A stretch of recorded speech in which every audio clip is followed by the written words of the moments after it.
시원한 정치 토크로 시작을 해보겠습니다. 부승찬 더불어민주당 경기 용인병 당선인 그리고 김철근 개혁신당 사무총장 두 분 나오셨습니다. 어서 오십시오. 예, 안녕하세요. 예. 아이고 비 오는 연휴에 이렇게 함께해 주셔서 너무 감사드립니다.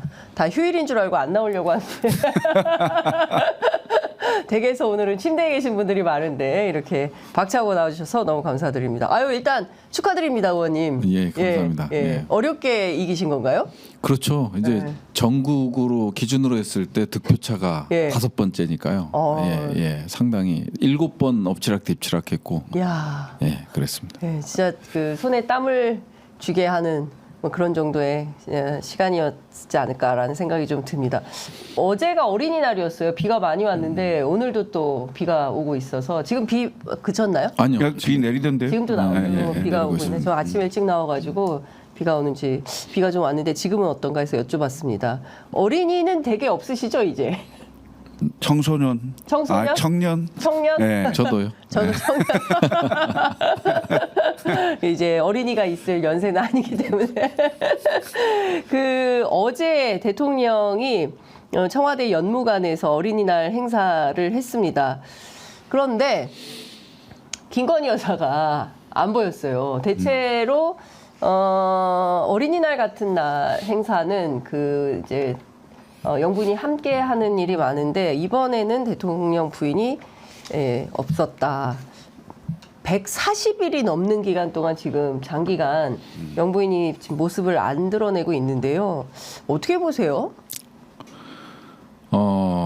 이게 사실은 김건희 여사가 나오면 실질적으로 저는 국정운영 동력과 관계가 있다고 보여져요. 지금 현재 뭐 김건희 특검법부터 시작해서 뭐 여당에서는 김건희 특검법이라 얘기하지 말라고 하던데 뭐 김건희 특검법부터 시작을 해서 지난번 총선 때도 이제 도둑 투표를 했잖아요. 그런 것들을 고려했을 때 상당히 여당이나 대통령실이나 김건희 리스크가 있다라는 거를 스스로 인정하는 것이고요. 일단 모습을 드러내게 된다면 지금 유지하고 있는 지지율 자체 그리고 이제 국민들이 다시금 김건희 여사에 대한 사건, 그다음 혐의, 의혹 이런 것들이 다시 불거지기 때문에 다시금 이 대통령의 어떤 국정 운영보다는 김건희의 어떤 사법적인 문제, 가십 이런 것들이 다시 논란이 될 수 있기 때문에 아마 나오기는 어렵지 않을까. 그래서 면죄부를 줘야 되는데 면죄부를 주기 위해서 이번에 또 검찰총장이 또 의미 있는 말을 했고 이런 것들이 이제 면죄부를 만들어가는 게 아닌가 하는 생각이 듭니다. 어떻게 보십니까? 140일째 지금 김건희 여사 얼굴을 못 보고 있어요. 김종대 의원은 밤의 여왕이다. 우리 눈에 안 보일 뿐이지 여사는 사라지지 않는다. 이런 명언을 또 남겼어요. 아니 활동을 하되 비공개로 한다. 그러니까요. 활동을 하되 비공개로 한다. 숨만 쉬고 있지는 않을 거 아닙니까? 그렇겠죠. 그냥 집에만 있지는 않을 거 아닙니까? 당연히 활동을 할 거라고 보고요. 어디서 활동을 하는데 이렇게 눈에 안 띌까요? 국민들에게만 그다음에 영상에 담기지 않도록 사진에 담기지 않도록 뭐 그렇게 조치가 되겠죠. 그런데 이건 총선 결과에 따른 그 집거가 길어지고 있다 이렇게 더 보여지거든요. 만약에 총선 결과가 본인들이 생각한 만큼 과반수에 육박했거나 이거 심판을 제대로 받았는데 우리가 무슨 뭐 한 50석 가까이 됐다든가 이런 상황이었으면 당연히 얼굴을 내밀겠죠. 왜냐하면 국정 운영의 부담을 덜려면요. 사실은 과거의 사례도 봐도 이명박 대통령 같은 경우도 만사형통이라 해서 이상득 당시에 의원이 상당히 문제가 많았었잖아요. 스캔들이 많았는데 결국 임기 중에 조사하고 재판하고 사면까지 끝냈어요. 그러고 이렇게 정리를 했거든요. 근데 그런 걸 보면 지금 이 김건희 리스크에 대해서 과연 윤석열 대통령과 여권이 어떻게 생각을 하느냐 이게 시간을 끈다고 될 문제가 아니거든요. 절대 해결되지 않습니다. 시간이 끌면 끌수록 더 커지고 민심의 분노는 더 커지거든요. 그러면 못 막을 상황이 될 수도 있어요. 그러니까 제가 보기에는 이건 어떻게든 정리를 해야 되는데 안 보인다고 정리되는 게 아닙니다. 안 보인다고 잊혀지는 게 아니거든요. 그렇죠. 왜? 더 궁금해지죠. 그렇죠. 다 예. 나와 있는 예. 거잖아요. 그래서 지금 보면 루마니아 대통령 왔을 때도 비공개로 여사 단독 일정. 그 다음에 앙골라 대통령 왔을 때도 또 단독 일정, 비공개 이렇거든요. 근데 이게 문제는 뭐냐면요. 네. 내부 정보가 네, 터지는 상황이 생겨요. 그러니까 지금도 사실 비공개 일정이면 안 나와야 되잖아요. 네. 그 비공개라는 단어 자체가 안 나와야 돼요. 아예 일정 자체가 없었다든가 네, 뭐 있었다든가 그 자체가 말이 안 나와야 되는데 네, 비공개 일정이 있었다는 그 자체가 나오는 거에 예. 지금 내부 정보가 슬슬 나온다는 얘기인데 그 비공개 내용이 보다 더 자세하게 또는 뭔가 영상이 나온다. 이건 이제 난리가 나는 거겠죠. 아, 우리 몰래 다 하고 있었구나. 뭔가 다 그럼 이게 사실상 V0로서의 활동인 거냐? 네, 이런 상황이 생기면 선출되지 않는 자가 예, 권력을 행사하면 그게 국정농단이잖아요. 맞습니다. 예. 예. 그게 이제 문제가 더 커질 수 있는 상황이 생기겠죠. 근데 순간 많은 사람을 속일 수 있어도 길게 많은 사람을 못 속인다는 게 있잖아요. 그렇죠. 예. 명심하셔야 될 거예요. 그 숨는다고 그게 다 되는 게 아니에요. 그리고 이 성격상 두더지 게임 있잖아요. 예. 때리면 들어가고 때리면 들어가. 이분들은 그냥 잠수 타는 게 아니잖아요. 계속 뭔가 활동을 하는데 안 보이기만 한 거잖아. 근데 우리한테만 안 보이지 실제 아름아름 또 뭐 이렇게 뭐 사진을 찍었다더라 뭐 여러 가지 또 소문이 또 돌기 시작하니까 일각에서는 그런 말도 합니다. 아이 내조만 하라고 해서 내조만 하고 있는 거 아니냐 지금 잘하고 있는 거 아니냐 이런 또 반박도 합니다. 그동안에 뭐 140여일 이제 나오지 않았다고는 하지만 김건희 여사의 성격상 네. 놓고 봤을 때 내주만은 하고 있지 않을 거예요. 저 뭐 그렇게 생각하는 국민도 많지 않을 것으로 보여지고요. 네. 뭔가 열심히는 하고 있겠죠. 우리 김철근 사무총장님 말에 전적으로 동의하고요. 네. 성격상 그러고 있지는 않을 것이다. 그리고 이번 저는 의미 있게 본 게 이제 검찰총장이 이제 지시인데 중앙에 네. 이제 김건희 조사에 대한 지시인데 네. 어찌됐든 이런 리스크를 줄여보기 위한 노력들도 이제 같이 지금 병행하고 있는 게 나오고 있는 게 아닌가 하는 생각에서 네. 역시 김건희 여사는 김건희다. 뭐 이런 생각이 드네요. 그렇군요. 예. 그 사실 중요한 포인트는 검찰에 있는 것 같아요. 그러니까 사실 김건희 여사가 142일째 잠행 중인데 잠행 중이란 표현이 맞는지 모르겠지만 잠행 중인데 핵심은 지난 11월 네덜란드 순방까지는 다녀오고 그리고 명품백 사건이 터지고 나서 이제 딱 그 잠행에 들어간 거예요. 그리고 나서 지난 총선 때 투표는 하겠지. 투표까지 안 하랴? 설마 했었는데 투표를 마스크를 쓴 채 뭐 경호원들을 대동하고 그냥 왔다가 훅 가버렸다. 이것도 이제 비공개로 투표를 한 거란 말이죠. 그러니까 이렇게 보면 사실 핵심은 이제 명품백 문제 그리고 김건희 여사에게 제기된 여러 가지 이슈들과 관련해서 과연 검찰이 왜 조사도 하지 않느냐 이제 이런 비판이 있었는데 이원석 총장이 말씀하신 대로 명품백 사건에 대해서 전담 수사팀 구성해라 이렇게 지시를 내렸다는 것이고요. 여도야도 지금 의심하고 있습니다. 이원석 총장 왜 지금 야당에서는 혹시 이거 특검 방탄용 아니야? 이렇게 의심을 하고 있는 것 같고 여당에서는 지금 임기 뭐 넉 달밖에 안 남은 사람이 뭐 또 마음을 바꿔먹었나? 이런 생각을 하는 것 같고 이원석 총장의 지시 어떻게 해석하세요? 양날의 칼이죠. 양날의 칼이다. 네, 예. 왜냐하면 우선 총선 결과에 대해서 예. 이원석 총장은 굉장히 두려워할 겁니다. 왜냐하면 권력에 가장 민감한 사람들이거든요. 이 검찰이?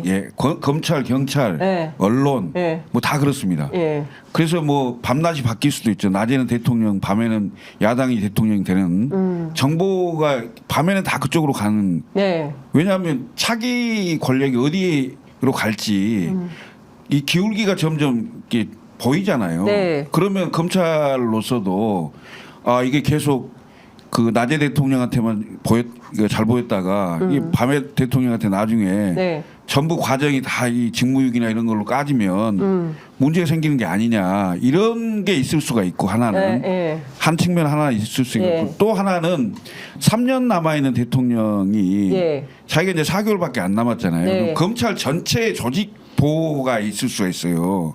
본인 검찰총장 할 때 그래도 뭔가 시도라도 걸어놔야 나중에 뭐 그 결과가 어떻게 될지 뭐 본인은 이제 임기 끝나니까 그래도 검찰 조직에 대한 보호도 좀 어느 정도 생각하지 않을 수 없는 그런 상황이지 않을까. 그래서 저는 여든 야든 다 의심하는 건 다 맞고 그 일각의 측면에서는 맞다 이거죠.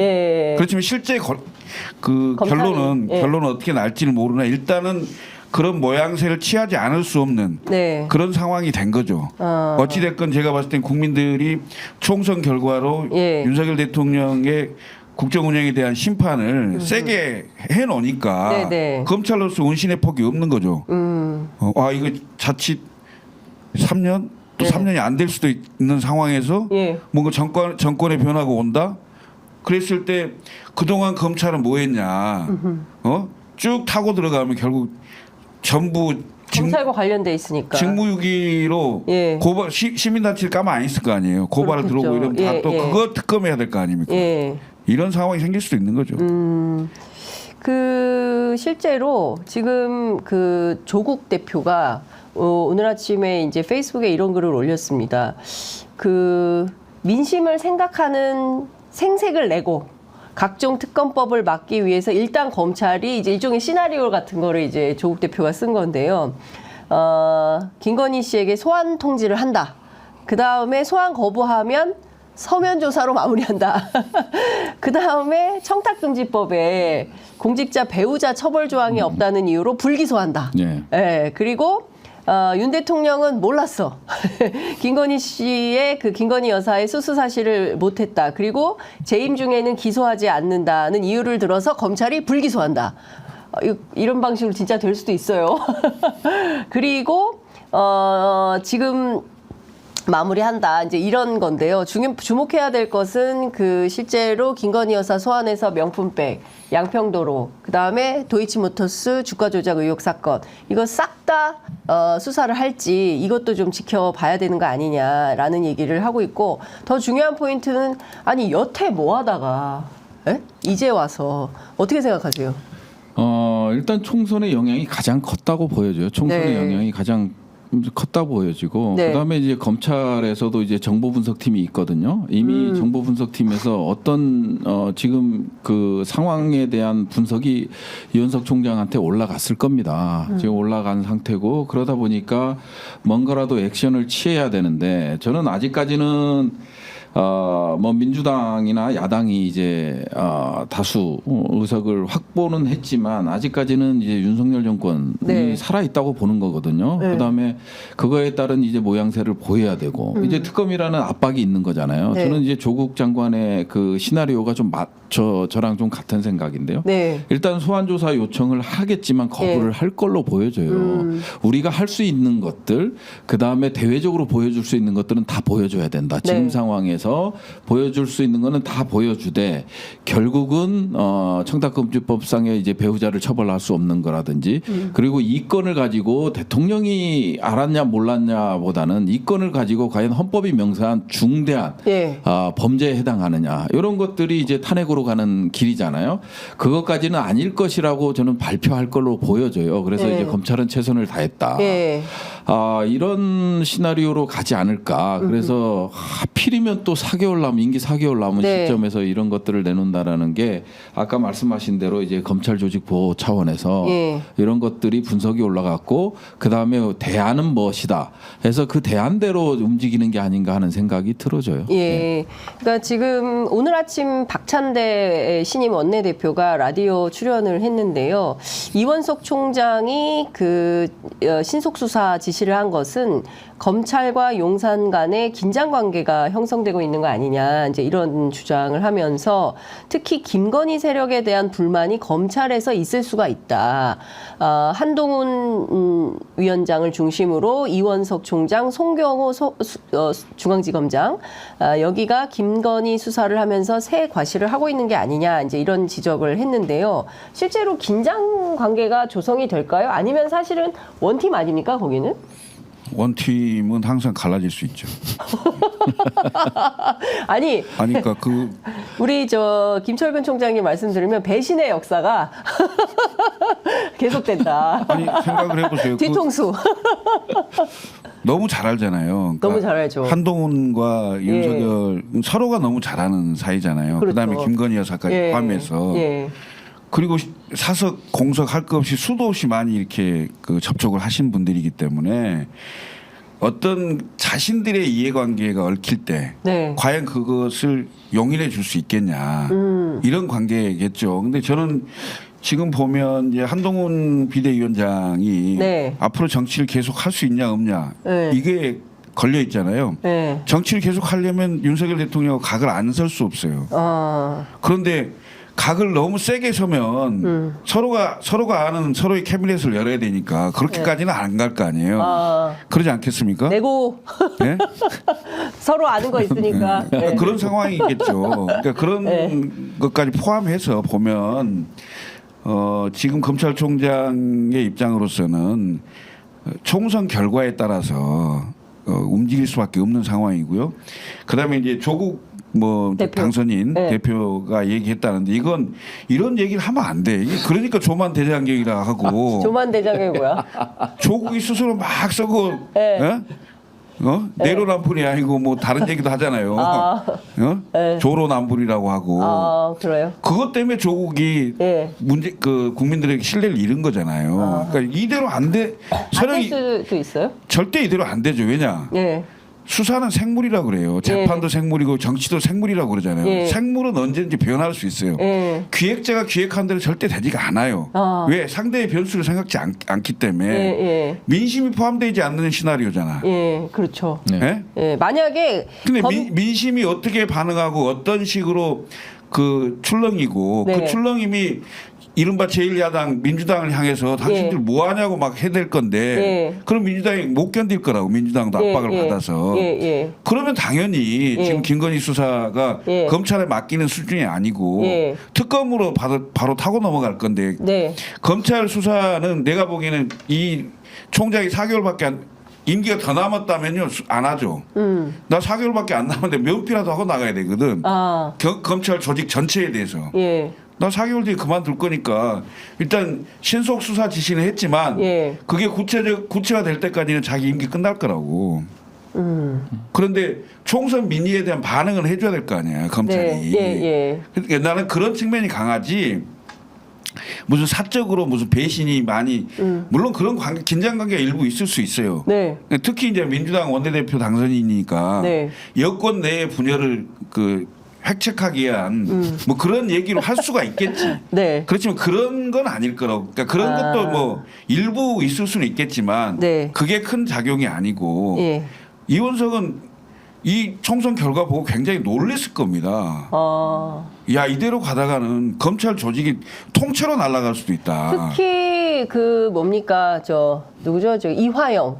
이화영 부지사 사건 같은 경우에는 이거 검찰 문 닫아야 된다라는 얘기까지 지금 나오고 있거든요. 그러니까 더 이상 검찰에게 수사권을 줘서는 안 된다라는 주장까지 지금 민주당에서 하고 있어요. 그렇기 때문에 검찰 입장에서는 말씀하신 대로 이 경우에 따라서는 상당히 심각한 수준으로까지 검찰 문 닫는 지경까지 가게 되면 자기가 마지막 검찰총장이 되는 걸 수도 있는 거 아니겠습니까? 그래서 내가 위기감을 갖고 있겠네요. 그렇죠. 그러니까 그 검찰 조직의 보호라는 측면이 강했을 거예요. 지금 이원석 총장의 이제 첫 이화영 술자리 이거와 관련돼서 첫 심경을 얘기했잖아요. 그러니까 술을 마셨을 수도 있고 안 마셨을 수도 있고 그 전에 검찰의 스탠스하고는 완전히 달라졌어요. 그다음에 진술도 100% 맞지 않다, 않을 수 있다 이런 식으로 100% 바뀌었거든요. 그만큼 이제 내부 보고에서 어떤 보고가 올라갔는지 모르지만 실정형 답변을 신경을 얘기를 안 했단 말이에요. 그게 정보 분석팀이 가동된 결과라고 보시는 저는 거예요? 그렇게 어느 조직이나 정보 분석팀이 있고 이거에 따른 시나리오, 뭐 첫 번째 시나리오, 두 번째 시나리오, 세 번째 시나리오, 많게는 뭐 다섯 번째 시나리오까지 써놓고 이거에 따른 검찰의 대응들을 이제 했을 거고요. 네. 그 전에 이제 저는 한동훈은 윤석열 대통령의 오다를 받지 않고는 제가 봤을 땐 정치하기 힘들다. 저는 그 생각이 드는 게 뭐냐면 기존의 권력 관계하고 한동훈과 윤석열은 완전히 다르다. 이익 공동체이고 권력 공동체고 하기 때문에 이제 한 배를 탄 그냥 보통의 역대 정부의 1인자와 2인자의 관계가 아니다. 예. 여기는 좋은 것부터 시작해서 나쁜 거 이런 것들을 서로 공유하는 관계이기 때문에 한쪽이 무너지면 두 쪽 다 무너진다고 저는 보거든요. 예. 그래서 한동훈도 정치를 하기 위해서는 윤석열 오다가 필요하고 여전히 검찰에 대한 그립을 잡고 가려고 하는 것들이 좀 있을 거예요. 하지만 이원석은 좀 다르죠. 여기서 한 단계 벗어난 패밀리인 거지 네. 이익을 공유하는 패밀리는 아니라는 거예요. 그런 관점에서 봤을 때 이원석 총장의 입장에서는 이화영 건에 대한 이화영 부지사 건에 대한 진술도 있었고 발언도 있었고 네. 이런 것들을 봤을 때 미묘한 신경의 변화가 있는 건 분명한데 저는 그게 결국은 검찰 조직 보호다. 지금 특검은 기정사실화되고 있는 거거든요. 김건희 특검부터 시작을 해서 특검은 기정사실화가 되고 있어요. 예. 지금 국민의힘에서도 지금 당정 수직 관계를 어떻게든 깨보려고 하는 상황에 있는 거고 이탈자들이 많이 생겨나고 있잖아요. 예. 이제는 대놓고 최수근 상병 특검법이라든지 이런 거에 대해서 반대 의견을 얘기하는 의원들이 나타나고 그다음에 익명을 요구하는 의원들도 이거에 대해서 국민의 민의를 먼저 봐야 된다라는 이 의견을 개진하는 걸로 봤을 땐 검찰의 입장에서도 이제 더 이상 우리 스스로 보호하기는 어렵다. 그러면 윤석열 김건희 보호가 아니라 검찰 조직 보호 쪽으로도 큰 이거를 스탠스를 두고 가되 하지만 지금 현행법상에 아까 조국 전 장관이 페이스북에 쓴 대로 네. 청탁금지법상의 배우자를 처벌하기는 어려운 상황이거든요. 네. 이런 것들을 고려해서 적절한 안 그래서 김건희의 사법 리스크를 줄여주는 안 그래도 검찰은 할 건 했어. 이런 정도의 국민들로부터 듣고자 하지만 네. 국민이 원하는 거는 그게 아니다. 이런 것들을 명심했으면 좋겠다라는 생각이 들어요. 그러니까 바로 조직 걸리는 거예요. 네. 왜냐하면 그 공개 소환을 했는데 안 오잖아요. 네. 그런데 서면 질의로 한다? 예. 그럼 검찰 박살나는 거예요. 그 상황에서 이미. 예. 국민들이 가만히 있겠냐는 거죠. 무슨 서면 질의입니까? 지금 이 와중에 특검해야 한다고 난리인데 예. 그럼 검찰이 예. 그 자업자득의 구조로 가기 때문에 그렇게 할 수가 없어요. 그러니까 예. 지금은 신속 총장은 네. 결과가 나중에 어떻게 되든 간에 뭔가 명확한 지시를 했다는 걸로 검찰이 할 만큼 하려고 했는데 결국 권력의 외압이라든지 뭐 이런 여러 가지 걸림돌 때문에 못 가고 있다는 걸로 그 정도 스탠스가 제일 낫지. 네. 여기서 공개 소환을 했는데 갑자기 무슨 불응한다고 서면 조사를 한다? 그럼 그걸로 끝나는 거예요. 검찰은 그걸로 끝나는 거다. 그걸로 가는 거죠. 예. 결국은 수사하는 생물이라고 하는 것은 예. 검사 출신들이 너무 잘합니다. 윤 대통령 너무 잘 알아요. 그래서 계속 시간 끌기 하고 뭉개고 그 시작 자체를 안 하는 겁니다. 네. 시작을 하는 순간 거기에 그 쳇바퀴 돌듯이 그 흐름으로 커지는 거거든요. 네. 상황이 제가 네. 보시면 그렇고 예. 지금 윤석열 대통령과 한동훈 위원장이 검사 시절에는 민심 별로 안 봐도 되고 내가 검사 선배고 네. 총장이니까 같이 일하자 하면서 계속 같은 팀으로 네. 데리고 가면서 키워줄 수가 있잖아요. 네, 네. 그럼 마지막 대통령 돼서도 장관 시켰고 그다음에 정치권에 데뷔시킨 거 아닙니까? 비대위원장으로. 당신 내가 어떤 상황이고 어떤 처지인지 잘 알 거니까 검사할 때처럼 수술 딱 정확하게 외과 수술 잘해서 네. 정리 좀 잘해봐. 줬단 말이에요. 근데 그게 수사하고 그 검찰 행정하는 거하고 정치하면서 선거하는 건 완전 다른 영역이에요. 다른 일이죠. 네. 해보니 안 되는 거예요. 예. 그리고 절대 윤석열 대통령의 국정 운영에 대한 그 평가라는 거, 예. 심판이라는 틀에서 예. 한 걸음이라도 벗어나면 윤석열하고 척져야 되고 벗어나지 않으면 총선 어떻게 해볼 수 없는 예. 그 딜레마에서 100일 넘게 비대위원장을 한 거예요. 그래서 그물 살짝 벗어났다 안으로 들어갔다 벗어났다 90도 폴더를 인사했다 폈다 그렇게 하다가 지금 한동훈이 결국은 망한 거예요. 본인 입장에서는 예. 윤석열 대통령의 책임론을 뒤집어 쓴 거라고 생각할 겁니다. 근데 정치는요. 검찰에서 검사 생활을 같이 할 때하고 완전히 다르다니까요. 지금 척을 지지 않으면 한동훈은 정치 못합니다. 왜? 그래서 오찬 거절하고 그다음에 지금 뭐 비대위원들하고 만찬하고 네. 오늘 아침에는 급기야 그 국민의힘 당직자들하고 같이 촬영한 사진도 공개가 됐어요. 대통령 빼고 다 만나는 거예요. 지금 햄버거집 앞에서도 만나 뭐 이렇게 뒷모습이 또 포착이 되고. 저는요. 네. 저러다 말 것 같아요. 진짜 한동훈 위원장이? 저러다 아. 말 것 같은 게 뭐냐면요. 이번 총선에서 얼마나 많은 전국을 누볐잖아요. 한동훈. 네. 근데 윤석열 정부의 국정 기조를 바꾸고 예. 민생을 회복하고 이런 얘기를 일도 안 해요.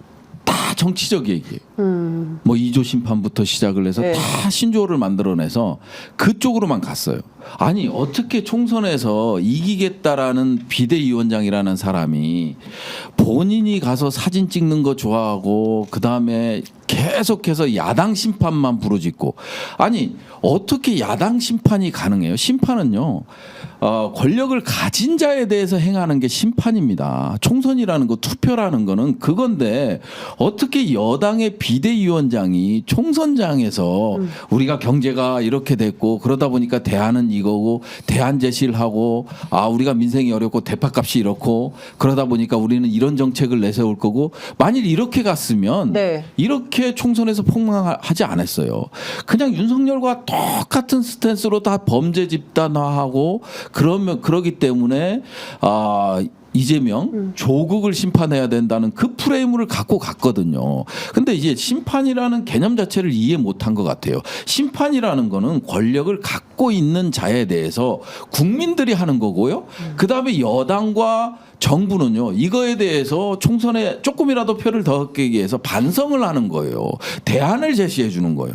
언제 한동훈이 그 얘기를 했어요. 그걸 보면서 느낀 게 뭐냐면 철저히 윤석열한테 잘 보이는 모습을 총선 선거운동 기간 내내 했다라는 거예요. 그렇기 때문에 아까도 얘기했지만 뭐 정치는 생물이고 수사도 생물이지만 한동훈은 그냥 윤석열 대통령의 아바타다. 결국 저러다 만다. 정치 생명이 끝났다. 아니 끝나거나 아니면 윤석열이 한번 해봐 엉덩이 두들겨 주지 않으면요 못할 사람이에요. 예. 그거를 보여줬고 예. 한 번 또 저항했다가 두들겨 맞고 폴더 인사하고 네. 그다음에 2시간 점심 식사하면서 어깨 두들겨 주고 야 잘해봐 이렇게 해서 다시 나왔잖아요. 그런 상황에서 이게 윤석열 그 그늘 그림자에서 벗어날 수 없는 인물이 한동훈이다. 예. 도로 윤석열이 된다. 한동훈이 당대표 나오건 뭐 하다 보면 그러다 보니까 야당에서는 땡큐 한동훈이라는 얘기를 하는 거지 않습니까?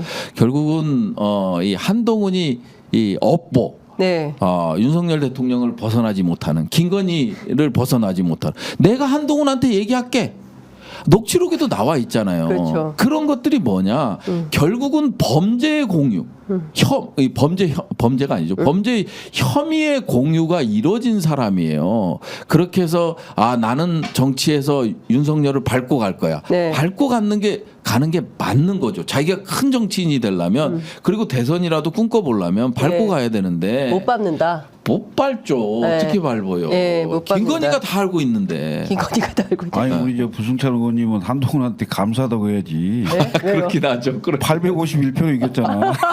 아니 그래서 한동훈이 아니었으면 힘들었어.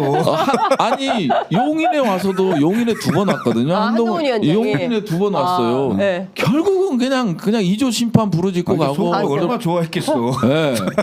뭐 그냥 정책적으로 네. 이 민생을 회복하기 위해서 물가 안정을 시키기 위해서 금리를 낮추기 위해서 정부가 어떻게 했다.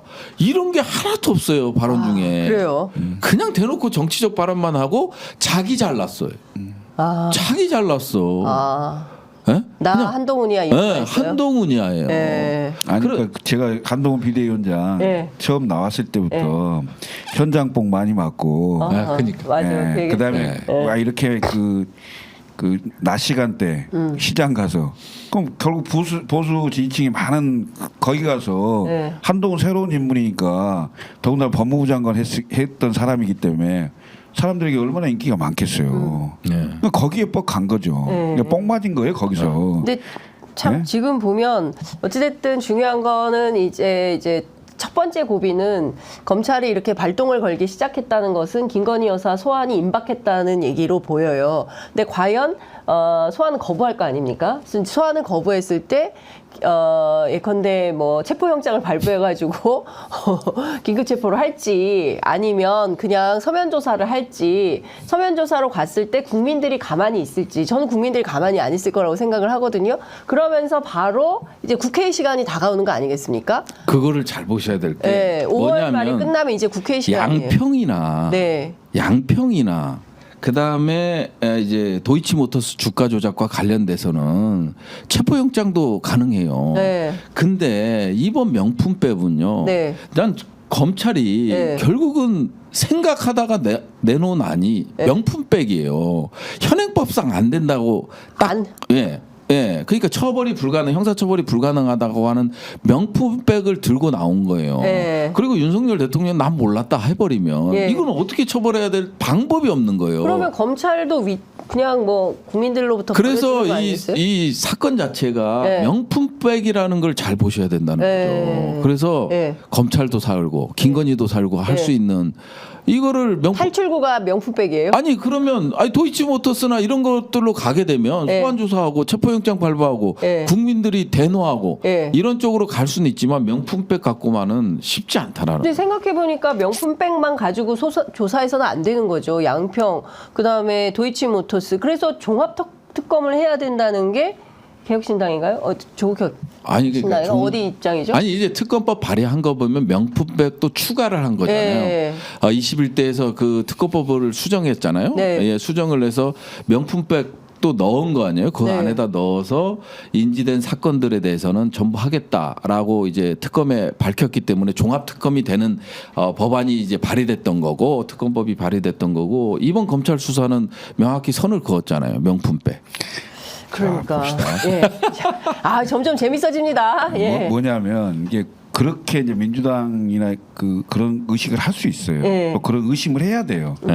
그런데 아까도 얘기했지만 검찰이 본인들의 검찰 조직 보호를 위해서 뭐 그런 게 있을 수 있지만 결국은 총선 민의가 네. 다음 권력 그다음에 이 권력의 기울기라는 게 국민들의 마음의 기울기라는 게 보였단 말이에요. 네. 그러니까 검찰로서 반응을 안 할 수 없어요. 네. 그럼 당연히 한 걸음 반응이 나간 거예요. 네. 그 윤석열 대통령 입장에서는 밀린 거라고 생각할 겁니다.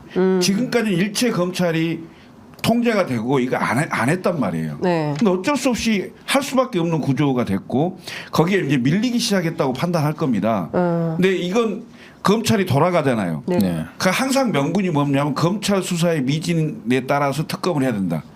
이런 얘기가 계속 나오는 거 아니에요? 예. 그럼 검찰이 수사를 지금까지 안 했잖아요. 수사해라 했는데 이제 하겠다는 거 아니에요? 예. 그럼 이제 돌아가요 이게. 네. 돌아가는데 국민들이 봤을 때 장난하네? 안 돼 니네. 이거 안 돼. 특검해. 이 속도는 더 빨라지게 돼 있어요. 저는 이 바뀌기는 이미 굴러가기 시작했다. 네. 총선 결과에 따라서 검찰도 움직이지 않을 수 없는 입장이 됐다라고 보여지는 거죠. 그래서 그런 의심은 반드시 하되 예. 검찰 잘하고 있다고 해줘야 돼요. 우선은. 예, 안 하다가 하는 거잖아요. 그럼 너네 잘못하면 언제든지 우리는 특검은 들고 있는 거야. 이 패. 이 카드를. 절대 죽지 않았어. 네. 이 카드 낼 거야. 네. 저는 속도는 더 빨라질 수밖에 없는 구조가 됐다. 그리고 윤석열 대통령은 드디어 검찰에서도 밀리기 시작했다 생각할 거고 아하. 그래서 나온 게 제2의 민정수석 법률수석 얘기가 나오는 네. 거예요. 예? 직접 하겠다. 검찰 직접 통제하겠다. 예, 통제하겠다. 대통령실에서. 예. 그러면서 이제 시민사회 수석의 포장지를 씌우는 거잖아요. 네. 예. 근데 지금 법률수석 뭐 이름은 아직 안 정했다는 게 이제 홍철호 수석의 주장이니까요. 그러니까 법률수석 일지 민정수석일지 뭐 민생수석일지 알 수가 없다 이렇게 주장을 하는데 내용은 사정에 있는 거잖아요. 그런데 또 이게 시민사회 여론 정치지 사정은 또 안 한다. 그러니까 무슨 얘기냐면 그 공식적으로 그 국민들한테 기자들한테 밝히는 거하고 실질적인 내용은 전혀 다른 바퀴로 굴러간다. 이렇게 봐야 되는 거 아닙니까? 그 원래 검찰 특수부 출신들이 하는 일이 그래요. 말하는 걸 다 믿으면 안 돼. 그렇죠? 예. 아니, 그러면 고지고대로 믿으면 되겠네. 기획이 다 숨어 있잖아. 기획이 다 숨어 있는 거예요. 그러니까 중요한 것은 민정수석이 됐든 법률수석이 됐든 누가 됐든 오든지 간에 그분이 사실상 검찰을 통제할 거다. 아니, 그러니까 통제하면서 그럼 이 수사는 어디로 갈까요? 아니, 그러니까 수석이 누가 오냐 보자고요. 당연히 검사 출신이 오겠죠. 임주현 전 차관이 온다는 거 아니에요? 아니, 그 검사 출신 아니에요? 검찰 출신이죠. 아니, 그러니까요. 그러면 기획통이고. 사실상 대통령의 그 비서진이 검찰을 직접 관할하려고 하는 의도가 있는 거죠. 더군다나 100명씩이나 그 수석실에 근무를 하게 한다는 거 아니에요? 그럼 과거에 전두환 때 있었던 사정수석, 그다음에 그 이후에 있었던 민정수석, 이걸 다 합쳐놓은 게 법률수석이 되는 거예요. 완전 왕수석이 될 겁니다. 되는 거죠. 그러니까 비서실장이 그 대통령실에 뭐 진보 진영이든 보수 진영이든 대통령실에서 자리를 갖는다는 건요 한 명만 가져도 통제하려고 그래요. 그걸 어떻게 고지고대로 믿습니까? 그거는 말이 안 되는 거고. 그 다음에 저는 이제 윤석열 대통령이 제가 봤을 때 살 길은 결국은 모든 거 검찰 수사나 모든 걸 떠나서 결국 특검을 받는 게 살 길이에요. 본인이 최수근 상병 다른 사람들은 최수근 상병 사건과 관련해서 전문가들이나 뭐 정치인들이 하는 얘기는 최수근 상병 사건을 받으면 특검을 받게 되면 거부권을 행사하지 않게 되면 혹은 재부위가 들어온다면 재의결이 된다면 탄핵으로 간다. 아니에요. 저는 생각이 달라요. 특검이잖아요. 어쨌든 수사가 됐고 형사소추 사항 아니에요. 그래서 이거는 윤석열 대통령은 살 수 있는 거예요. 그러다 보니까 이제 조선 동아에서 결국은 특검을 받아라는 뉘앙스의 사설들이 나오고 주장들이 나오는 거거든요. 그래서 그거는 대통령실 뭐 예를 들어서 이시원 선에서 자를 수 있단 말이에요. 비서실장 누구 선에서 자를 수가 있어요. 하지만 이거 특검을 거부권 행사를 하고 재의결이 됐어. 그러면 탄핵으로 가는 거예요. 그럼 대통령 탄핵으로 가는 거다 올가을. 아니 그럴 수밖에 없죠. 뭐냐면 지금은 형사적인 책임을 면하기 위해서 특검에 대한 거부권을 행사하는 거 아니에요. 그러면 정치적인 책임은 어떻게 할 거냐고요. 대통령은 헌법상의 정치적인 책임을 지게 돼 있는 거예요. 형사적인 책임이 아니라. 그러면 특검을 거부하고 뭐 이게 잘 안 됐어. 그렇게 되면 정치적인 책임인 거고 정치적인 책임은 특검이에요.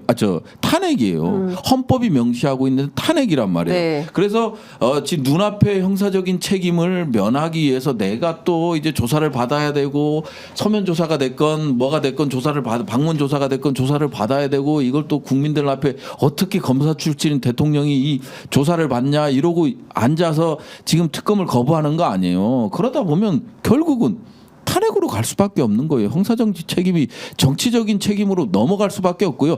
박근혜도 마찬가지였잖아요. 처음에는 특검을 거부하다가 나중에는 이제 탄핵으로 갈 것 같으니까 특검 받겠다. 그다음에 연립내가 구성하겠다 이런 안들을 계속 던졌던 거 아니에요. 맞아요. 그러다 보니까 이제 결국은 민심이 폭발했고 탄핵으로 간 거예요. 그래서 특검을 거부하는 순간 윤석열 대통령의 임기는 단축될 수밖에 없다.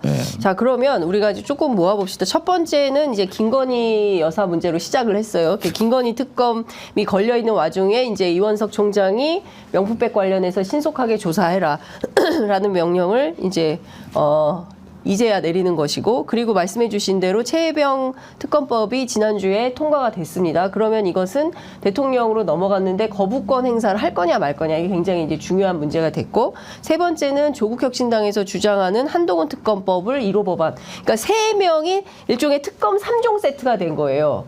예? 이 특검 3종 세트를 과연 어떻게 할 거냐. 이게 이번 22대 국회 전반기에 굉장히 중요한 핵심 의제가 될 것 같고, 세 가지를 동시에 돌릴 수 있을까요? 새 특검을? 아니, 한동훈 특검은 좀 뜬금없고 그건 핵심을 벗어난 거죠. 그러니까 조국 그 장관이 왜 나만 당해야 되냐 뭐 이런 게 있을 수 있어서 좀 평시 같으면 뭐 이슈가 되고 당연히 해야 될 거겠죠. 근데 지금은 집중해서 대통령 관련으로 해야 된다고 저는 보여지거든요. 네. 그 괜히 무슨 뭐 분산하면 안 된다. 힘 뺄 일이 뭐 있어요. 네. 지금 하나 그 넘어뜨려야 한 점 돌파거든요. 예. 그러니까 윤석열 대통령, 김건희 여사 이 두 부부에 대한 걸로 집중해야 되는 상황이에요. 지금. 지금 정세는 예. 거기다 이제 거기에 관련돼 있는 게 결국 최수근 상병 특검도 결국 대통령 권력 최고 권력자가 그 관련돼 있다는 의혹이 있기 때문에 네. 같이 연관돼 있는 거잖아요. 그러니까 이 김건희 특검과 최상병 특검은 거의 동일 사안으로 보여지고 네. 거기에 집중해서 때려야 네. 국민들에게 전달이 정확히 되는 거지. 예. 물론 난 조국 뭐 대표가 하는 얘기 한동훈 뭐 전 두둔할 이유도 없고 뭐 네. 두둔했어도 안 되는 얘기지만 예. 지금 그건 격가지예요, 격가지. 예, 근데 예. 그걸 격상시켜서 세 개를 같이 동렬해 놓는다는 것은 얘기가 안 되는 거고. 예. 그래서 최수근 상병 특검이 지금 이미 제일 통과가 중요하다. 통과가 됐기 때문에 이걸 어떻게 하면 재의결을 하는. 그러니까 저는 여론전을 많이 해야 된다고 생각해요. 예. 지금 이미 국민 거의 70% 정도가 동의를 하고 있는 상황이기 때문에 아니 생태 같은 자식이 군대 가서 죽었는데 그 사인을 정확히 밝히자. 네. 위에 명령을 누가 잘못했는지 조사가 잘 돼서 경찰한테 넘겼는데 그걸 권력이 개입해하고 그 서류 다 뺏어오고 그 수사한 사람을 지금 항명죄로 재판을 하고 있는 거 아니에요. 이 꼴을 지금 국민이 다 보고 있어야 됩니까? 아무리 권력 아니라 권력 하랍이라도. 네, 그렇죠. 아니 근데 지금 중요한 말씀해 주셨는데 갑자기 검찰이 김건희 여사와 관련된 명품백을 딱 던지니까 모든 여론이 또 김건희 여사 쪽으로 가잖아요. 그러나 지금 집중해야 될 것은 지난주에 있었던 최혜병 특검법 통과다. 여기에 그 놓치지 말고 가져가야 된다. 그러니까 다른 것보다 원점 타격이 제일 중요한 건데 그 원점 타격의 핵심은 최혜병 특검법이다. 이제 이런 말씀 주셨어요. 네. 그 거부권이 중요한데 이제 대통령한테로 넘어간 거잖아요. 거부권 네. 행사하겠죠, 뭐. 지금 뭐 대통령실 입장을 보니까 예, 뭐 예. 나쁜 뭐 정치, 그러니까 뭐, 예. 이제 저 사람의 목숨을 가지고 정쟁의 정치적 목적을 위해서 나쁜 정치를 한다고 이제 비서실장이 얘기를 한 거 아니에요. 홍철호 수석도 뭐 네. 같은 뉘앙스의 얘기를 했던 거고. 네. 근데 실질적으로 봤을 때는 이게 그 최상병 특검이라는 거는 민생이에요. 저는 항상 얘기하고 싶은 게 최상병 특검은 민생이에요. 이게 네. 정쟁이 아니에요. 민생이에요. 왜냐하면 우리는 헌법에 명시된 4대 의무를 수행하기 위해서 국방의 의무를 수행하기 위해서 부모들 입장에서는 끌려간 거 아니야, 아들이. 거기에다 그렇죠. 이제 등을 네. 두들겨주고 잘 다녀와. 네. 근데 이제 갔는데 이제 어떤 불법적 명령, 작전 통제권도 없는 일사단장의 불법적 명령에 의해서 금리에 휩쓸려서 죽었잖아요. 네. 그러면 사망을 했기 때문에 이 사망한 거를 또 권력이 나서서 비호를 하잖아요. 그렇죠. 그러면 부모 입장에서는 어떻게 했냐고요. 그다음에 군대에 앞으로 그리고 군대를 보낸 부모들의 입장은 어떻겠냐고요. 그 삶 자체가 무너지는 거잖아요. 불안하고. 그러니까 민생이라는 거예요. 이건 민생 법안이다. 네. 특검법 자체가 민생. 그러니까 생각의 전환이 필요하다. 왜 최수근 상병 건이 정쟁이고 말이야. 정치적인 대결을 부추기는 거냐. 결국은 다 의무를 수행하기 위해서 가서 한 건데. 그래서 한 가정을 아예 민생 자체를 폭파시켰잖아요. 폭파시켰는데 그것도 권력이 개입해서 폭파시켰고. 근데 이제 보면 이번에 조사 과정에서 보면 느끼는 건 뭐냐면 처음에는 입이 잘 맞았어요. 네. 뭐 항명 집단 항명 수괴죄부터 시작해서 나중에 항명죄로 낮춰지고 할 때는 입이 착착 맞아서 잘 돌아갔어. 네. 지금 보세요. 이종섭 장관은 뭐라고 하냐면 난 그 이첩해온 거 회수한 거를 네. 갔다 와서 알았다. 부터 시작해서 네. 유재훈이 그 검토하는 대로 난 했을 뿐이다. 막 네. 이런 식으로 얘기를 하잖아요. 네. 그러면 유재훈 법무관리관은 당연히 장관 지시를 받고 했는데 그러면 자기 살 생각을 안 하겠어요?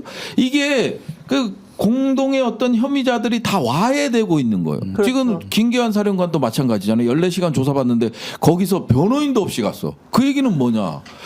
근데 어떻게 변호인도 없이 가요, 사령관? 이게 보면요. 네. 제가 조사를 많이 받아봤잖아요. 네. 항상.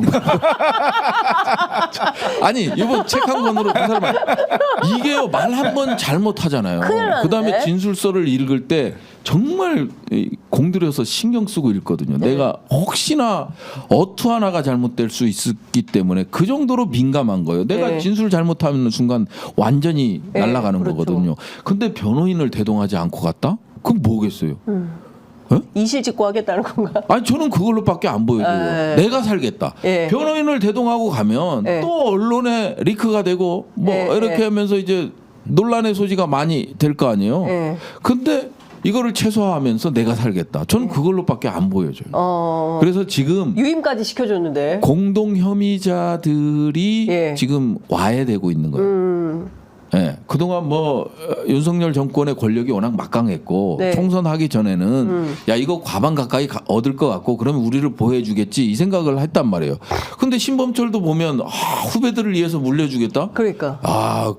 저는요 신범철 차관이 네. 권력 욕도 있고 국회 정치에 대한 욕심이 엄청 많은 사람이에요. 분이죠. 네. 정말 많은 사람이요. 그러다 보니까 차관할 때도 보면 그냥 얼마나 대변인실 괴롭혔는데 방송 한 번 더 나오게 하기 위해서 섭외하고 또 명예훼손으로 가려면 가고 그러면 아니 그런 사람이요. 그 정도로 욕심이 많은 사람 여기 배치 됐어 이제. 아니야 그걸 떠나서 그 정도로 욕심이 많은 사람이 딱 보여요. 눈에 네. 보이고 이런 사람이 탈당을 했어요. 그다음에 정치를 안 하겠다고 했어요. 본인한테도 엄습하는 거예요. 야 이거 큰일 났다.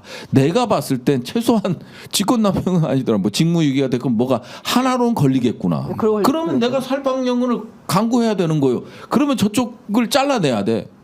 잘라내야 되는 거예요. 관계를 정리하고 내가 살 길을 도모해야 되는 거예요. 이런 것들이 다 보이는 거잖아요. 지금 네. 현재. 지금 보이는 거고 그렇게 가는 거죠. 그러니까 지금 보면 유재은 법무관리관도 유임해도 되는데 본인이 안 하겠다고 했어요. 예. 그리고 자연인으로 돌아갔기 때문에 국방부하고 군과 아무 상관이 없어요. 그러니까 자연인으로 돌아가서 이제 자기가 알고 있는 사실을 얘기할 수가 있겠죠. 신범철 차관도 국민의힘 탈당했고 이제 정치 더 이상 안 하겠다고 하고 사실관계를 얘기하겠죠. 왜냐하면 그때 제일 바빴던 사람이 이 두 사람이거든요. 예, 그러니까 이 두 사람이 어떤 내용을 밝히느냐에 따라서 되게 달라지는 것이고 거기에다가 지금 이종섭 장관 같은 경우에는 수사기록 회수 내 짓이 아니야. 이제 와서 또 그 얘기를 하기 시작했습니다. 그러니까 얘기들이 조금씩 달라지기 시작했다라는 걸 보면 이제 특검이 다가오고 있다라는 것을 본인들도 엄습을 하는 거죠. 아니 생각을 해보세요. 지금 꼬리로 생각하는 게 유재은이에요.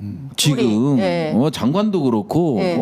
대통령실도 그렇고 유재은을 꼬리로 생각을 하는 거예요. 그다음에 이종섭 장관도 그러는 거 아니지. 뭐 예. 자기가 다 지시했을 거 아니에요. 뭐 지시 안 하는데 유재은 법무관리관이 미쳤다고. 제가 유재은 법무관리관이랑 같이 근무했단 말이에요. 예. 뭐 무슨 법무관리관이 그 회의석상에서 이건 이렇게 해야 됩니다. 뭐 그다음에 그런 걸 어떻게 해요? 지시를 하니까 하는 거예요. 검토조차 안 해요. 예? 무슨 법리 검토해봐. 이거 법리 검토해보니까 알아서 스스로 잃어보니까 이렇게 돼서 조사본부에는 이렇게 가야 될 것 같습니다. 절대 그런 일은 없어요. 아이고 가득. 군대잖아 군대. 군대. 아니, 군대. 군대는 탑다운이지. 아니 특히나 시켜야 이래. 안 시키면 절대 일 안 해. 공무원들이 다 시키면 이래요. 누가 내가 자발적으로 이건 이렇게 해야 됩니다 하고 나서요. 특히나 이번 사건 같은 경우는 엄청 그때 당시만 하더라도 대통령실이 관심을 갖는 건데 얼마나 커요. 근데 내가 이걸 검토하고 법률을 검토해서 장관님 이거는요 뭐 이렇게 해도 됩니다 하고 어떻게 줘요. 예. 그러니까 자기가 변호인하고 얘기를 해봤을 때 네. 당사자가 얘기를 해봤을 때 이거 직권남용이나 직무유기 구속이다 이런 얘기를 하겠죠. 무조건 벗어나야 된다. 네. 그러면 어떻게? 법리검토 다 받았다. 예. 유재은이가 나한테 다 얘기해 주더라. 예. 그게 말이 돼요. 지시도 안 했는데 내가 미쳤다고 법리검토해? 아니 유재은 법무관리관하고 같이 했고요. 아니 우리 이중사 유재훈 법무관리관을 잘 아시겠네요. 잘 알죠. 임명 때부터 대변인실까지 유재훈 법무관리관 시켜야 된다고 막 청탁 들어오고 청탁이 아니지. 로비 들어오고. 아니 그랬잖아요. 진실을 말씀하시네. 그리고 우리는 그 공군 이해람 중사 성폭력 사건 때 정말 많은 걸 경험했어요. 많은 걸 경험하고 그래서 검찰단이 됐건 법무관리관이 됐건 누가 됐건 민감한 이슈에 대해서는 절대 의견을 안 내요. 본인들이 더 잘 알거든. 이거 잘못하다 내가 죽는다. 이런 걸 잘 아는 거야. 근데 이제 이종섭은 야 유재은이가 다 시켰어. 지금 그러고 있는 거 아니에요? 지금 근데 유재은이 말이 안 되네. 장관이 지금 자기 하급자 핑계를 대는 거 아닙니까? 아니 그래서 꼬리를 잘라보고 싶은 거예요. 그러니까 유재은은 연임 안 하겠다고 하지. 야 나 더 이상 바랄 거 없어. 내가 살아야겠어. 이렇게 나오는 거 아니에요. 신범철도 마찬가지 아니에요. 야 이거 그때 뭐 장관은 우즈베키스탄 가 있고 뭐 자기가 총대 다 맬 거 같고 처음에는 막 야 통화기록 다 뽑아왔어 봐봐. 아니 무슨 통화기록 하는데 무슨 그걸로만 전화하나 우리 보안폰도 다 있고 이런 거 다 있는데 아니 저도요 일반 폰 줘요. 중요한 건 보안폰으로 하고 야 통화기록 없잖아. 그 얘기를 왜 못해요? 다 하지. 자기가 살라고. 근데 이거 보안이 이거 덤탱이 쓸 것 같거든. 이거 지금 가장 핵심은 국방차관하고 유재은이잖아. 그렇죠. 그때 당시에 회수하고 이때 맞아요. 당시에 장관도 없지 아무도 없어. 근데 아니 국방차관이 장관도 없는데 자기가 해요? 다 텔레그램으로 연락받고 다 지시하고 그러고 우리 뭐 저도 서욱 장관님이랑 출장 많이 다녀봤더니 그냥 뭐 차관하고 유재은이가 알아서 쿵짝쿵짝 해갖고 대통령실하고 연결해서요. 절대 안 그래요. 다 텔레그램으로 연락하고. 자 문자 주고받은 거 없잖아. 텔레그램 지우면 안 나와요. 포렌식 하잖아요. 포렌식 하면 파일은 나와요. 뭐 그림 파일이나 이런 것들은 나오나 PDF. 근데 근데 텍스트는 아예 안 나와. 텔레그램이 제가 당해봤잖아요. 그거 말씀드리는 거예요. 텍스트는 지우는 순간 캡처 떠놓지 않으면 안 나와. 야 신기하더라고. 그렇구나. 근데 떠나야겠네. 근데 그림 파일 같은 경우는 누구한테 받았는지는 안 나오는데 열어본 것들 있잖아요. PDF라든지 열어본 거 다 떠요. 다 뜨더라고. 기계에 저장이 된다 이거. 다 떠요. 포렌식하면 한번 열어보면 자동 저장되나 봐. 그거 지워도 안 지워지더라고. 아이폰을 써. 아이폰은 뭐 아이폰으로 바뀌었어요. 그래 바꿨어 제가. 한 통은 봐봐 한 통은 못 비밀번호 열잖아. 안 열잖아요. 그래서 이게 결국은 지금 저 신범철 전 차관이나 유재은은 본인들이 책임지려고 안 하죠. 하겠죠. 뭐 지시 다 받아서 했는데 그걸 왜 자기들이 책임지냐? 그러면 나는 욕심 없어. 니네가 더 준다고 해도 안 믿어.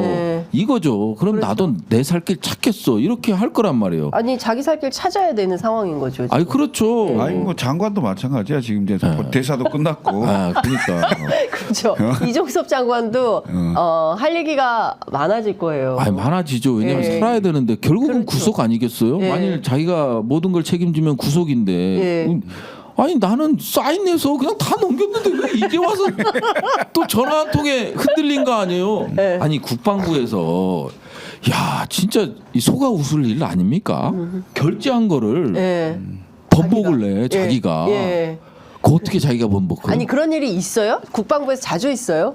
그거는 그런 일이 있으면 벌써 탄핵감이죠. 뭐 그런 일이 어디 있어요? 결제가 생명이에요. 그러다 보니까 장관들은 이 지휘관들 중에요. 자기 정자로 사인하는 사람이 있고 그다음에 이렇게 체크하는 사람이 있어요. 이렇게.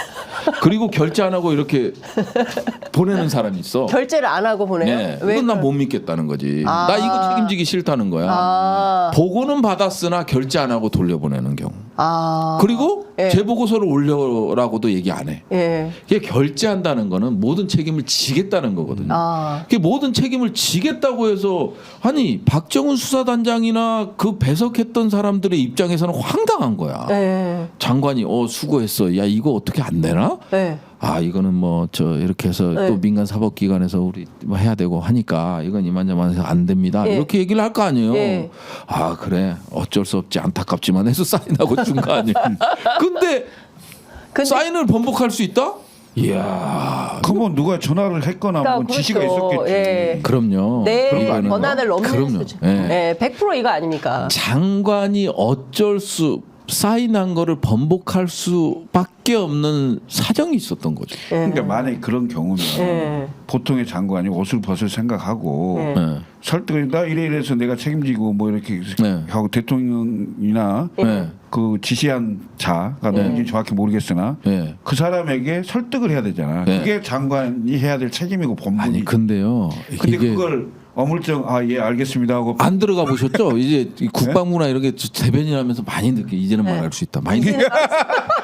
아니 진짜 많이 느끼잖아요. 네. 대통령실이나 청와대에서 연락 오면 죽을 맛이에요. 그리고 뭐 행정관들 네. 전화 그냥 비서관이 유재훈 법무관리관하고 무슨 사법정책으로 전화했다. 아마 단 한 건도 없었을 거예요. 선임 행정관이 있잖아요. 그게 예, 맞는. 예. 그 밑에 행정관들이 있잖아요. 예. 비서관이 미쳤다고 예. 내가 유재훈 법무관리관한테 전화해서 이거 이렇게 군사법제도 개혁에 이거 대해서. 어떻게 하면 안 될까요? 예? 이런 얘기를 한다고 상상도 하기 어려운 일. 상상도 안 되는 얘기를 한 거예요. 네. 말도 그래서 안 되는 일. 윤석열 정권 소통 잘 되는구나. 예? 비서관이 전화 오면 명령이죠. 명령으로 인식한다는 지시죠. 지시다. 나는 실세 장관실에 있어갖고 네. 많이 해봤을 거 아니에요. 우린 거의 다이다이였기 때문에 그러니까 많이 해봤을 거 아니 아니에요. 맞다이예요? 그럼 아니 오히려 그때 대통령실에서 나한테 부탁을 했으면 했지 네. 내가 부탁할 일은 없었어요. 아니, 이런 장관은 또 다르구나. 아니 실세 장관의 바로 밑에 넘버 2를 하면 그런 게 아니 권력간부 안 읽어보셨죠? 저는 뭐 그런 거 안 했어요. 아니 제 책 몰랐어요. 거기 보면 제가 청와대하고 엄청 싸운단 말이에요. 아니, 문자를 바꾸래. 그 납포한 거를 납포라고 쓰지 말래. 예. 열받잖아요. 예. 그러면 이제 정책실장에서 문자 메시지를 보내야 되니까 예. 우리 북한 무동력선 납포했잖아요. 납포한 게 맞거든 작전 중에. 네. 그게 바꾸라는 거야. 어떻게 바꿔? 말이 돼요? 그러면 막 정책실장이 전화 이거 청와대에서 얘기한 거라고. 그러면 제가 청와대 직접 걸어서 싸우는 거죠. 저 경질설도 나왔어요. 그랬구나. 아니 그런 것들에 대해서 소신껏 얘기하는 사람들도 물론 있지만 네. 보통은 다 못하지. 못해요. 네. 못하고 행정관만 전화와도 네. 겁먹어요. 네. 그리고 비서관하고 법무관리관은 격이 달라요. 전화 아마 통화기록 내역 조사본 그때 빼고는 비서관이 전화 한 통도 안 했을 거예요. 그렇구나. 에? 어디 내가 대통령실에서 내가 야 비서관이 법무관리관한테 전화한다고? 네가 해. 그 말도 안 되는 소리. 아니 핑계를 대도요. 변명을 대도 그렇게 변명되냐고. 좀 옆으로 샜죠? 예. 의원님 되시니까 할 말을 하시네. 예, 의원님 되시니까 뭐 막 나오네. 아니 그게 아니라 기대가 됩니다. 이태성님이 부승찬 당선인 이러다가 국가기밀 불쑥 나올 수 있다. 너무 재밌다고 시민들이 아주 그냥 쏙 빠져서 청취자들이 듣고 계신 것 같습니다. 근데 하여간 중요한 포인트는 그 최혜병 특검법이 사실상 대통령이 거부권을 행사하면 국민들이 다시 한번 또 광장에 나오거나 이럴 수도 있을 것 같아요. 그리고 재의결 절차에 돌입했을 때 국민의힘 의원들이 어떻게 판단할까. 근데 저는 이런 포인트는 좀 어떻게 보십니까? 라디오 인터뷰에 나와선 전부 다 찬성한다고 해놓고 그날 제가 로텐더홀 현장에 있었는데 안철수 의원 그리고 조경태 의원 그냥 가요. 그리고 김웅 의원 하나 딱 저 찬성표 눌렀거든요. 이걸 보면 뭐 라디오 인터뷰에서 나와서 하는 말과 실천, 행동이 완전히 다르다. 이런 경우가 다음 재의결 때도 있지 않을까?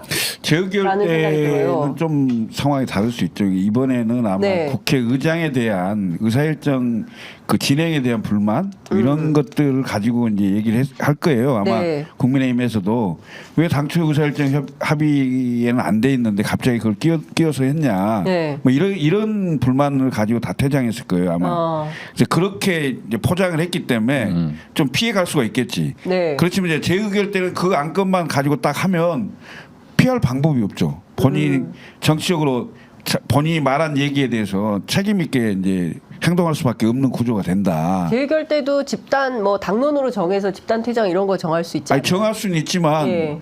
그거 별개죠. 이번에도 뭐 다 나가자 했는데 김웅 의원은 본인 하겠다고 남아 있었고 아마 재의결 때는 본인들이 방송에 나가서 국민들하고 한 얘기는 네. 국민들과의 약속이기 때문에 네. 그 약속은 당연히 지켜야 되겠죠. 네? 근데 약속을 뭐 하여튼 그렇게 해서 국회의원에 당선이 됐는데 그야말로 당선증에 잉크도 마르기 전에 뭐 행동 언행 불일치한 아니야, 장면이 나오니까. 당선되고 나서도 한 얘기이기 때문에. 네, 그렇죠. 당선되고 나서 내가 보기에는 말은 했는데 행동은 전혀 다르게 할 거예요. 했으니까. 할까요? 네. 부담은 많이 가질 거예요. 근데 이제 우리가 이제 55명의 국민의힘 뭐 낙천자, 뭐 네. 공천 탈락자부터 낙선자, 공천 탈락자에서 이제 55명만 얘기하는데 민주당에도 있잖아요. 민주당도 계산을 해봐야죠. 지난번에 최수근 상병 특별법 특검법 네. 할 때 이제 13명이 이제 결혼이 발생했었거든요. 예. 13명이 결혼 발생하고 그러다 보니까 이분들은 야 나는 그래서 재적위원이 상당히 줄어들 가능성이 있다. 재적위원이 이제 숫자 계산을 잘 해봐야 될 것 같다라는 생각이 들어요. 네. 아니 내가 5월 28일 본회의 재의결하면 네. 29일 날이 끝날 때요. 그러면 지문 다 뺐어. 그 본회의 참석하기 위해서 와? 그것도 또 이상해요. 그러다 보니까 민주당도 마찬가지로 이제 낙선하신 분들도 계실 거고, 네. 그다음에 이제 공천 탈락하신 분들 거의 40% 이상이 이제 40% 정도가 이제 공천에서 탈락을 했잖아요. 네. 현역 물갈이가 된 상황에서 이 사람들이 과연 나올까? 이런 것들들 전반적으로 상당히 복잡한 셈법이 5월 28일 날은 이루어질 가능성이 있다. 그다음에 지방에 있는 사람들이 이거 본회의 투표하려고 하러 왔다가 뭐 이렇게 생각하는 분들도 계실 수 있잖아요. 그렇기 때문에 정부 여당뿐만 아니라 민주당이나 뭐 야당들도 마찬가지 않을까. 그다음에 이제 정의당 뭐 6분 계시지만 그분들도 과연 출석하는지 안 하는지 이것도 모를 일이고. 그래서 이제 재적기원의 3분의 2가 돼야 되기 때문에 상당히 적은 숫자에서 이제 눈치 싸움을 하지 않을까 싶어요. 저 개혁신당의 조응천, 이원욱 두 의원은 왜 출석 안 했어요 그날? 제가 얘기를 들어봤더니 그 의사 일정이 없었기 때문에 그 전번 그 의결을 하고 밖에 나와서 다른 분들하고 뭔 환담을 하다가 뭐 별거 없는데 그냥 갑시다라고 의원회관을 가버렸는데 그 얘기를 하더라고요. 아이고야. 그 최상병 특검법 의사일정 변경 자체를 잘 몰랐대요. 의사일정 변경하는 걸로 해서 맞아요. 했기 때문에 민주당에만 공유된 아니었고 몰랐다. 그럴 수도 있을 것 같아요. 그런데 말씀하신 대로 이후에 재의결 때는 또 어떤 장면이 개혁신당 다 찬성할 겁니다. 그러니까 마지막 남은 그 순간까지도 의원직을 갖고 있는 거니까 그에 부합하는 역할을 해야 되는 거 아닌가. 마치 다 끝난 것처럼 행동해서는 곤란하다. 21대 국회가요. 그리고 바로 22대 국회 개원은 언제 하죠? 5월 30일. 5월 30일. 임기 개시일이 5월 30일이에요. 개원은 국회 개원은 아마 의장단과 상임위원장당 배분, 법사위원장, 운영위원장 누가 가져갈 거냐 이거 갖고 제가 보기엔 국민의힘이 별로 협조할 생각이 없는 것 같고 상당히 오랜 시간 원이 구성 안 될 가능성이 크다. 아이고야. 그럼 개원이 굉장히 늦어질 수 있고. 7월 달 갈 수도 있어요. 과거에도 그랬잖아요. 21대에도 마찬가지로 그러면 김종인 대표가 그러면 안 받아 그래갖고 전 상임위원장을 민주당이 독식했었죠. 하여간 참 산 넘어 산이다라는 생각이 좀 듭니다. 오늘 휴일 아침에 분께서 특히 부승찬 당선인께서 너무나 혁혁한 공유를 재밌게 해주셔서 고맙습니다. 자, 오늘 두 분 말씀 여기까지. 사실 국민의힘 원내대표 얘기를 좀 해야 되는데 시간이 2분 12초도. 뭐 어떻게 될까요? 요것만 간단하게 들을게요. 국민의힘 원내대표 어떻게 될까요? 지금 보면 송석준, 이종배, 추경호, 영남, 충청, 수도권 각 1명씩 출마한 상태입니다. 글쎄요. 그게 뭐 이렇게 안배를 한다 해도 그렇게 할 수 없는데 임팩트가 없네요, 별로. 셋 다. 얼마 이철구가 배 아파하겠습니까? 속이 쓰릴 겁니다. 이철구 중장은 배가 아프다. 속이 쓰리다. 내가 해야 되는데 할 생각이 없었다. 뭔 소리예요? 지금 하고 싶은 생각이 많았다.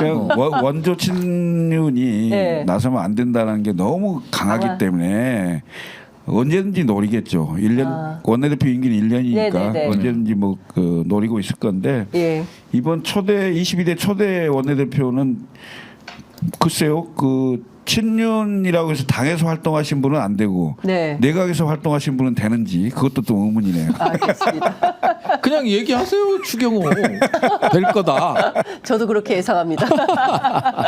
알겠습니다. 오늘 두 분 말씀 잘 들었습니다. 고맙습니다. 감사합니다.